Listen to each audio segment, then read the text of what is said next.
I dubbed this device the electron torch. Check this thing out. They call it the hot rod. It comes from the Amazons.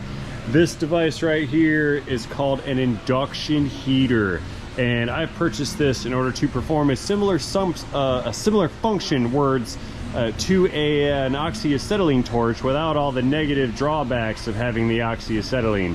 Plus, I don't have a set of torches.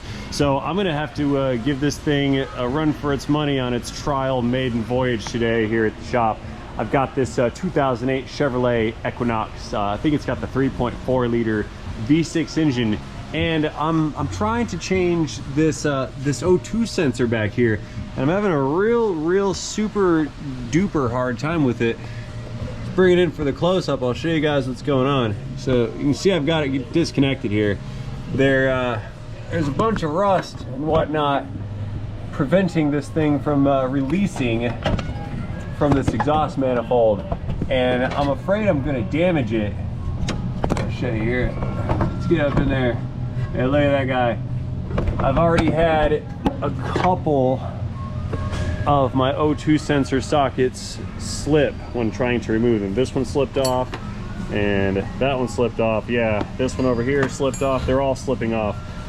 The reason that these sockets have a slit in them is to accommodate the wire on the sensor right here. Whoa, blinded by the light.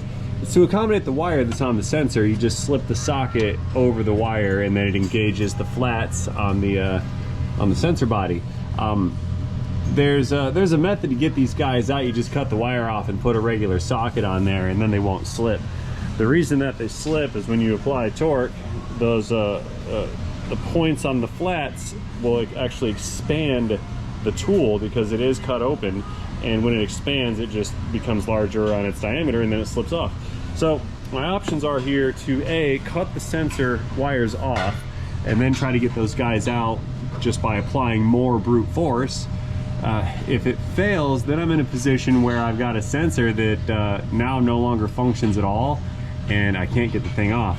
Or worst case scenario, I tear the threads out of the manifold and I end up having to replace an exhaust manifold, which would not be ideal. I don't want to do that because that's a lot of rust here on all these manifold bolts. Let me show you guys if we can't see.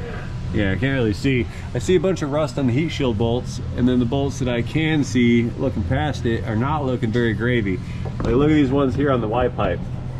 Those guys, those are super crust-o-matic. That's not going to be a fun fastener to remove. So my only options is to get creative with the removal of this sensor right here. So I'm going to throw some heat on it by using this induction heater that I have acquired over here, and we're going to see if that is going to be a decisive factor on whether this is a victory or a real PETA. So stay tuned. This is going to be a very cool video. All right, now we can see right here I've already disconnected that connector. What I have to do is slip the business end of the tool here. We'll slip the connector through it, and then I'll route this thing down and over the flats on the sensor. So I'm gonna have to bend this to like a 90-degree angle right here. That way I can get the appropriate amount of reach and contact with that sensor. So let me go ahead and do that real quick. You guys wait there. Now, I've never used this particular tool before. I understand it does wonders, but this is gonna be its maiden voyage. Like I said, it's an induction heater. It plugs into the wall, uses high frequency alternating current to generate a magnetic field through these windings. And when you place this around a ferrous metal, that magnetic field is going to interfere with the metal. I think it creates what's called an eddy current, and the electrical resistance of those currents flowing through the metal is what generates an enormous amount of heat. So we're going to put that principle to the test right here with this little unit. So I'm trying my darndest here to make sure this is kind of nice and illuminated properly and you guys can see what's going on. Forgive the shadows, we are working close quarters combat here. I'm gonna fire the machine up, plugging it in. Now, it's got an on-off button, so I'm assuming that it's not eddy currenting. Yeah, it doesn't. I'm pushing the button right now, and it doesn't do my finger. Whoa! It might try to kill you guys though. put you guys back. I told you it's a dangerous environment around here. Super danger. Maybe I can clip this on. How's that? Try to get that clip going. There we go. Okay, now as I was saying, I could eddy current my finger, but that would be horrible. I'm gonna try to not melt the wires. In case this doesn't work, I want to preserve this. I'm not pushing the button, by the way. So we're in the off position. Okay, are we ready to try this out? Let's let it rip. I'm hitting the button.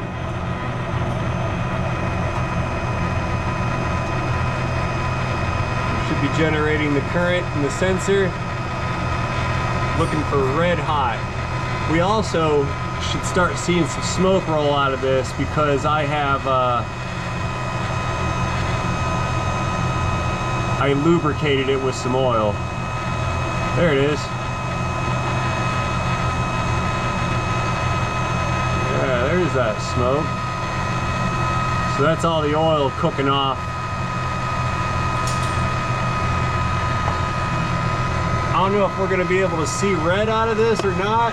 If we move the lights, we'll shut down the illuminators and see if it turns red.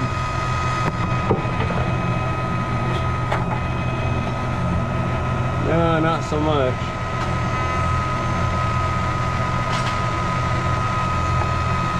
It's definitely making some heat though. Alright, power's off. I'm going to try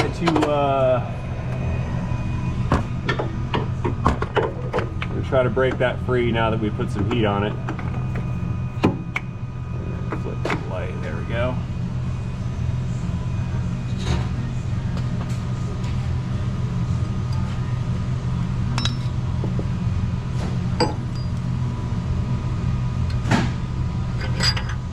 That's the tool.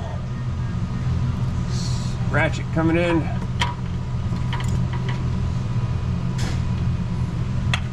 Unclick. Nope, not gonna do it. Ooh, nope, slipped right off. We lost it. It's unfortunate.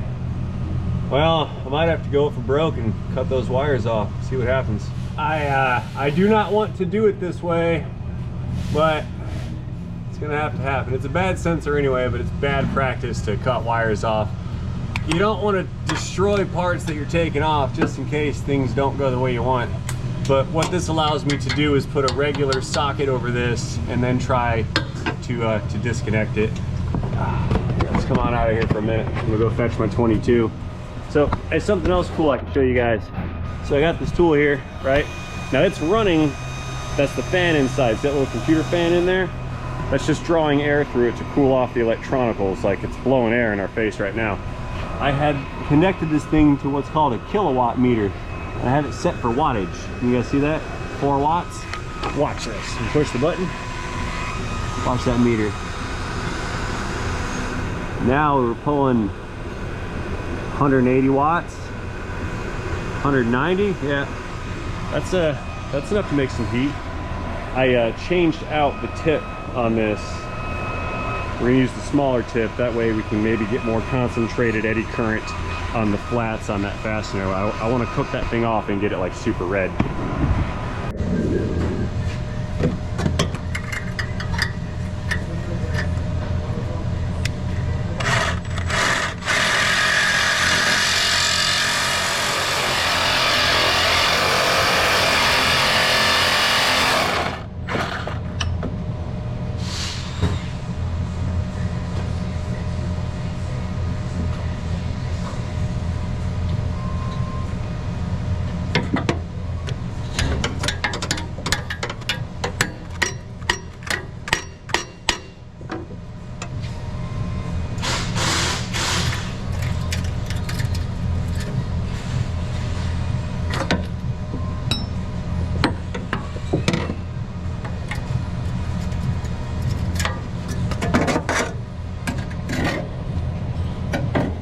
Okay, let's inspect our handiwork, see what happens.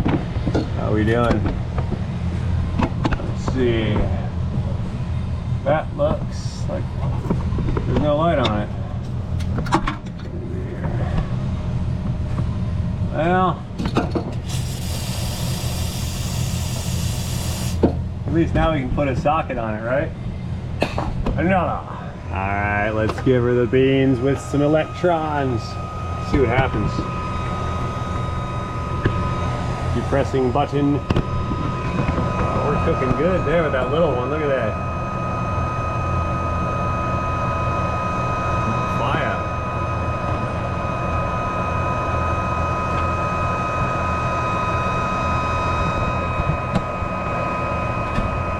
Come on, Eddie. Do your thing, brother. Roast that sensor.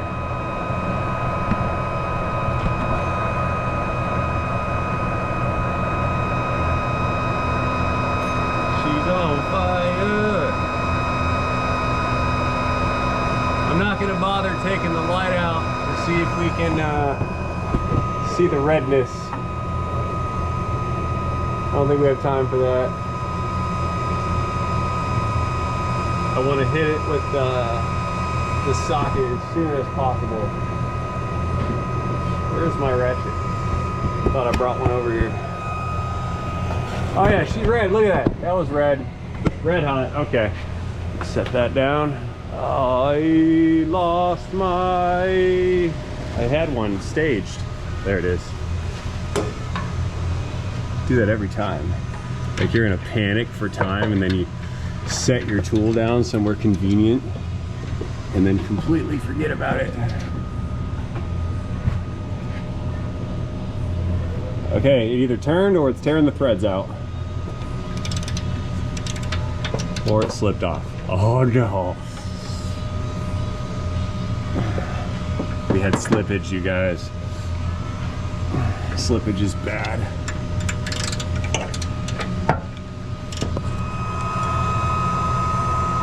Yeah, the top of it's getting like cherry red. You guys see it? I'm trying to get the bottom hot.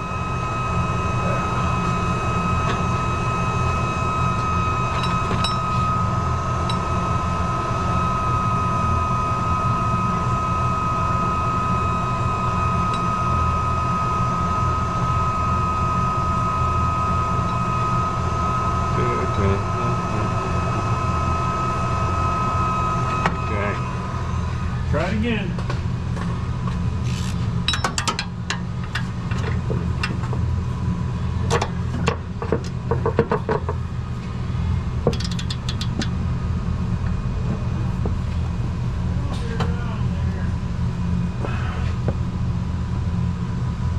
Uh-oh.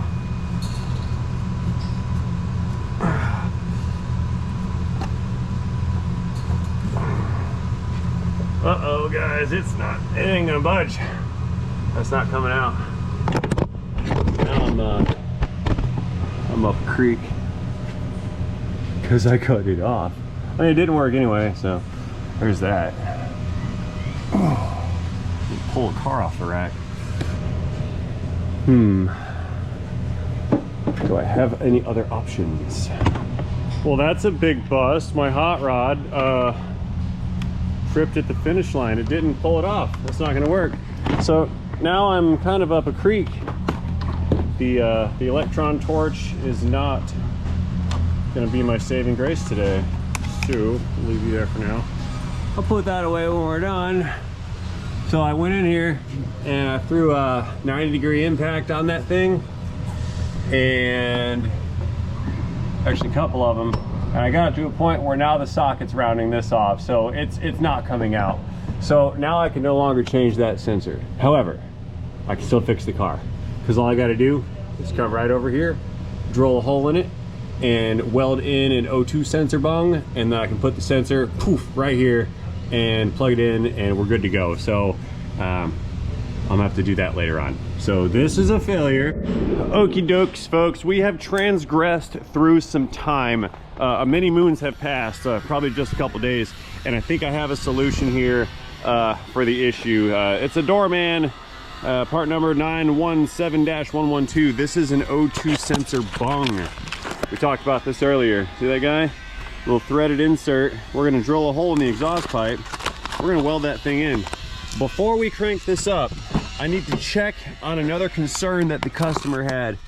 And sorry for the screamy, grindy noises over there. One of the concerns that my guy had was that this thing has a battery drain and it kills the battery when parked for too long. Now, I parked this, what day is today? 1, 2, 3, 4. I parked this thing 6 days ago with 12.47 volts at the battery. And what I had done is found that they had installed an aftermarket radio assembly, and it looks like they installed it fairly quickly. I found, or fairly recently rather, I found a bunch of butt connectors from when they had connected the wiring harnesses and whatnot over here. And what I determined is that the amplifier fuse had not been removed. And I know from my Chevy Silverado and my which one was it? My my old Suburban. If you change the radio and you don't power down the amplifier will stay turned on at all times. It'll kill your battery. So what I did is, in the absence of finding any kind of battery drain on this, I pulled out the amp fuse, made a note on the voltage, resting voltage of this battery. See, 12.49 volts at 5 p.m. on like Thursday last week. So we're 6-7 days into it or something like that. And with that fuse pulled, if we do not have a drained out dead battery, then that means that I have found the intermittent battery draw. 12.08, and it's been here for a week. I'll take that. I think I fixed the battery drain. So let's fire this unit back up. We're gonna get it into the shop. I have 2 stalls again now because I was successfully able to get my Silverado out of the corner over there. It runs and moves and drives, but not very far because it's leaking that oil. Anyway, let's start this guy up. Right on. Yep, she fired right up. So let's nose her on in. I'm gonna rack it up, and then I'll try to fix this exhaust situation here. Yeah, I did the first start on the brand new engine build on the Chevy, and she started pouring oil out of the bottom of it, like pressurized engine oil spraying out of that unit. It was a really emotional high followed by a very far emotional low. Huge mood swings. My truck's bipolar. That's what the problem is. Yeah, there she is. She's sitting there. Finally got some sunlight. Eventually I'll get it back together. I think we're up to like day 100. Chuck and Linda know. They've been keeping track. Long-time viewers. Thanks, guys. Hey, look, I've got another corner to work in. Yay! All right, I'm gonna get this guy set up on the rack over here and get her back in the air, and I'm gonna start drilling holes in the exhaust system. Firing down. Hey, check it out. We get to use the green subscribe button for the first time this year. Moving on up. Excellent. Okay, so we're either gonna save this guy thousands of dollars, or I'm going to disable his car and break it permanently. Okay, back at the top of our throw. Let's set her on the locks for some safety. Lock and lock. Good to go. Okay, so I have some direction here. We've got a drill with a stepper bit, and that step bit on its largest diameter is just the right size. You can't see because my camera angle. It's just the right size to fit this bung right here. So we need to drill this step bit all the way in to this exhaust pipe. So I'm thinking, we've got some space limitations here, but I got a tiny drill. I'm thinking right about here would be a great place for an O2 sensor. What do you guys think? About like that? I'm doing it.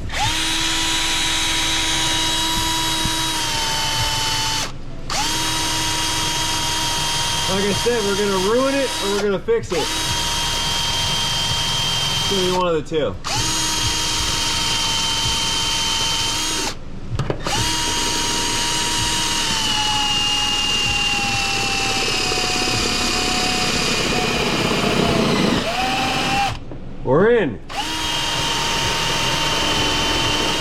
Okay, I wasn't feeling that Harbor Freight bit, so this one's the Milwaukee. Let's see if this one's gonna cut any better. That little Hazard Fraught one wasn't doing it.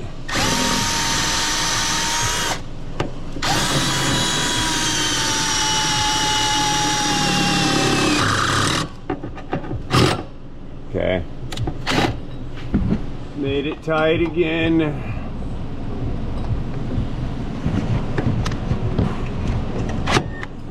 Oops. Neutral drop.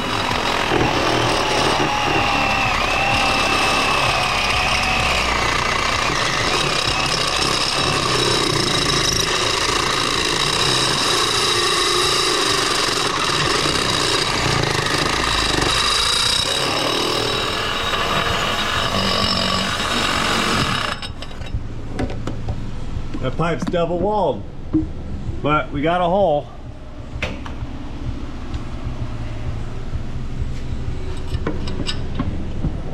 Yepper. That's gonna do it right there. Let's fire up the welder, make this a permanent addition to this exhaust, and then we'll get that sensor installed. Okay, it's welding time, folks. We got the ground cable already connected up here on this flange.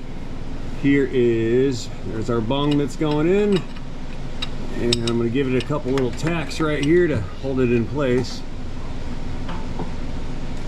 Right about there, looks good. Safety squints, folks.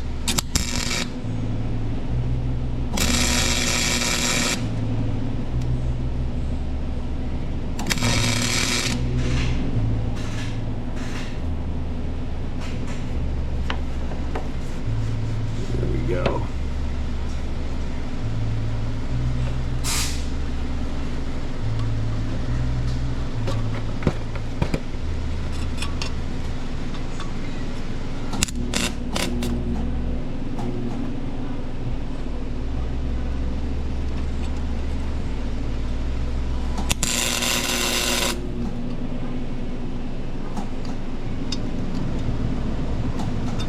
Come on.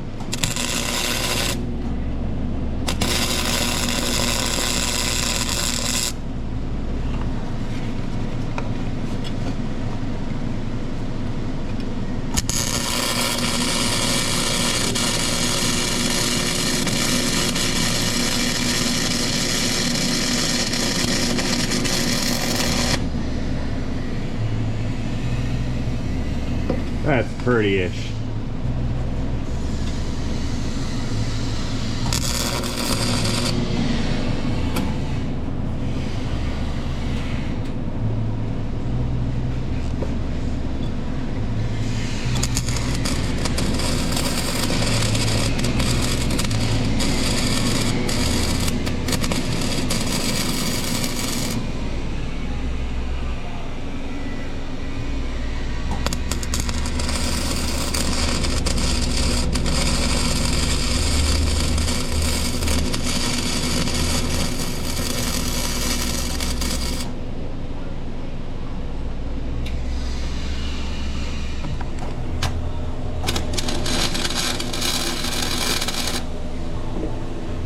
I think that's about good.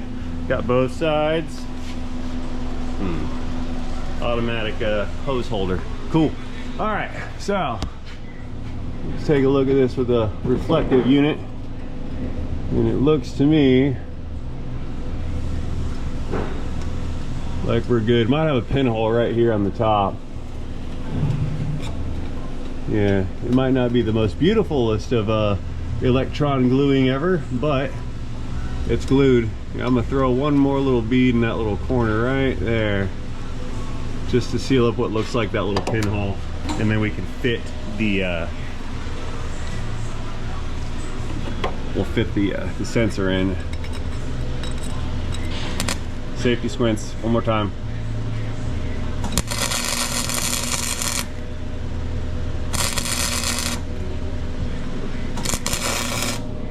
Yeah, we're good. Sweet. Okay, so now let's go fetch our sensor.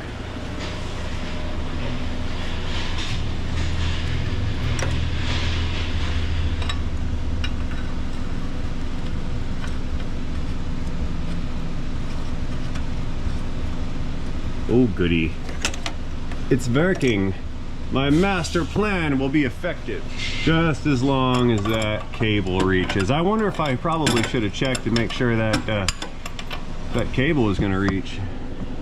That might have been a good starting point. What do you guys think? I mean, if I have to, I could maybe get another sensor with a longer cable. Wow. There we go. A little more.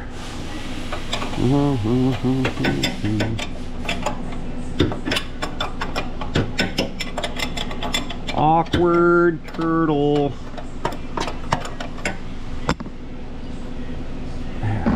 It's got like one spot in those threads where it wants to bind just a little bit and it's too tight to turn by hand.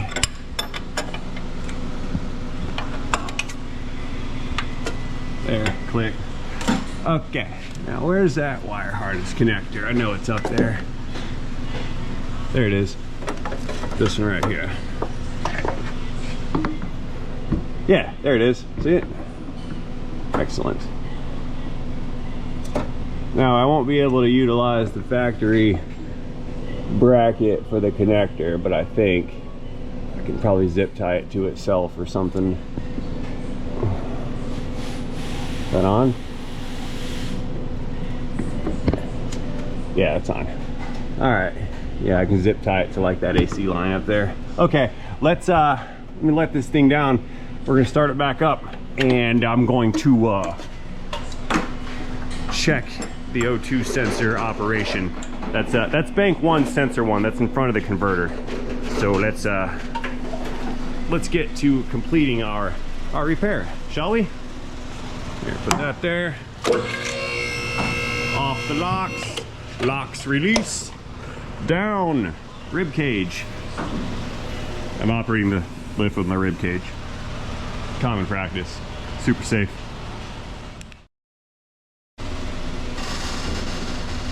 And contact on the ground. So I'm gonna hop in, we're gonna fire it up, let it come up to temp, and wait for fuel trims to wake up. We'll see what that sensor does. Beginning engine starting. All right, I don't hear any leaks, that's good.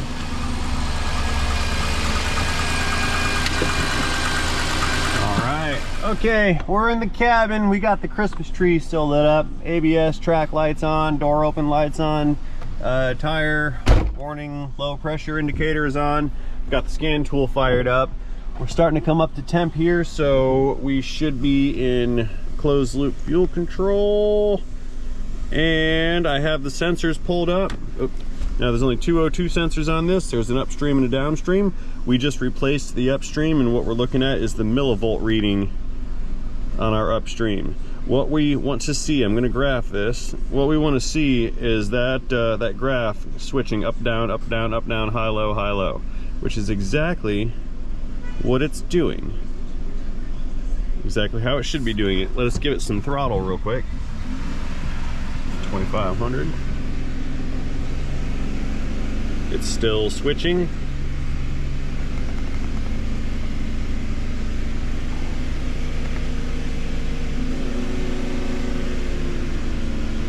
The downstream has been switching a little bit too. And that should be a little more stable, but perhaps the catalytic converter is not that effective. Looks like that sensor just woke up. Look at that.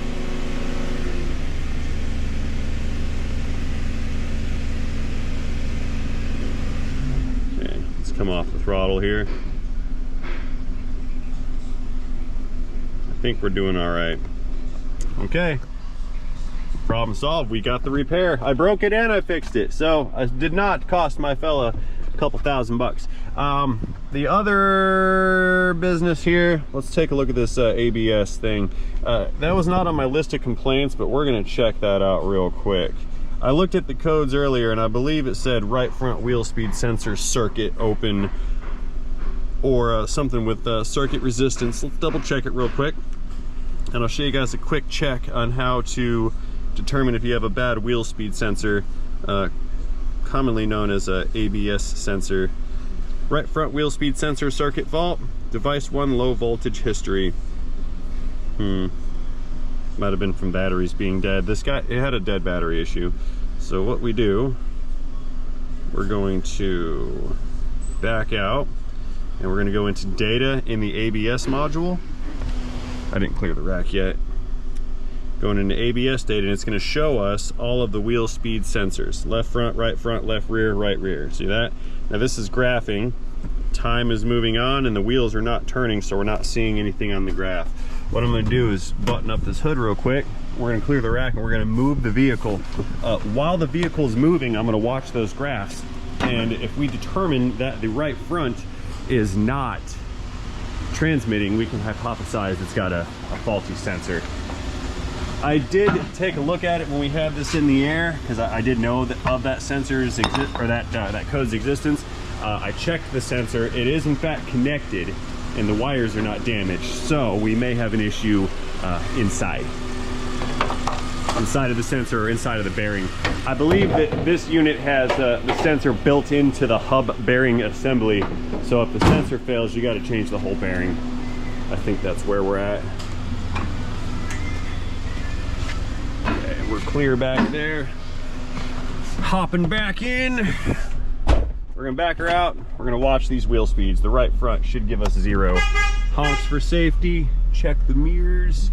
I can smell that weld and that new sensor with the oil on it kind of cooking off. Looking good back here. Now we are moving, but we're not seeing wheel speed just yet, because we're not moving fast enough, but we will be. The sunlight's messing up my contrasting a little bit. Let's see what we can see here. Okay, we moved. I'll check that graph in a sec. What's up, man? Guy over there walking around. Okay, left front was working. Right front, not working. Both of the rears, they all showed wheel speed. This was me going through the parking lot. This is when we stopped. This is the acceleration event through the parking lot. And we can clearly see the right front is doing nothing. I do believe, and it can be confirmed with a quick resistance check, that the sensor is faulty or the tone ring inside of the wheel bearing is faulty. They can get super rusty, and when they rust out, the tone ring will hit the sensor and break it. Because if it was just the tone ring not toning, then the circuitry would self-test okay and it wouldn't give us the code until we started rolling. This code's a hard code and it's there at all times. So anyway, I need to call my guy back and see if he wants to put a wheel bearing unit in this, and we can go from there. But all that being said, I do believe that that's going to conclude this video for the current point in time. I want to park it for another day, double check the draw, just in case a start in a restart has reinitiated the problem. I think I found it, but you never know with battery drain. So what I'm going to do is hook this radio back up and plug it in. Pretty simple, it's just one plug. We'll plug that back in and let it hang out here. And with the radio plugged in, if the battery dies again, then we'll know it's definitely this piece of Chinesium, and we may have to replace this head unit thing. But I think that's all I've got for you guys at the moment on this particular video. Let me know what you think about this this hack job welding repair in the comment section down below. Do not forget our 10,000 like buttons while you're down there, and most importantly, have yourself a fantastic day. See you guys later. End of video, end of day, end of Equinox, end of exhaust repair, end of transmission. Fixed it.